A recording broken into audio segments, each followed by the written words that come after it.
எதுவுமே செய்யாத வேளாண்மை அப்படின்னு ஒன்று இருக்கா அப்படின்னா நம்மளை பொறுத்த வரைக்கும் கிடையாது. மஞ்சள், கரும்பு, மணத்தக்காளியோட வளர்ச்சி நல்லாவே உங்களால் பார்க்க முடியும். 2 வாரங்கள் கடந்துருச்சு. இதில் கொட்டி கிடக்கிற சருகுகளை நல்லா கவனிங்க. இதெல்லாம் மக்குனா உரமாகும் இல்லையா? தானாக முளைச்சி அதுவாகவே பயன் தந்தால் தான் இயற்கை வேளாண்மை. இயல்போட எதுவுமே செய்யாத வேளாண்மை. இதுக்கு வேறு வேளாண்மை கிடையாது. அது இயற்கை, இயல்பு.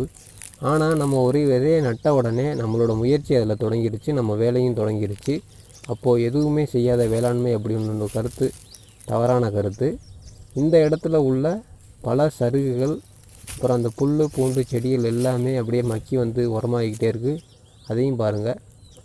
இது எல்லாத்தையும் நம்ம கவனிச்சுட்டு இறுதியாக நம்ம நட்ட கத்தரிக்கன்று, மிளகாக்கன்று தூரில் நம்மளாக கொஞ்சம் எடுத்து போட்டிருக்கோம்.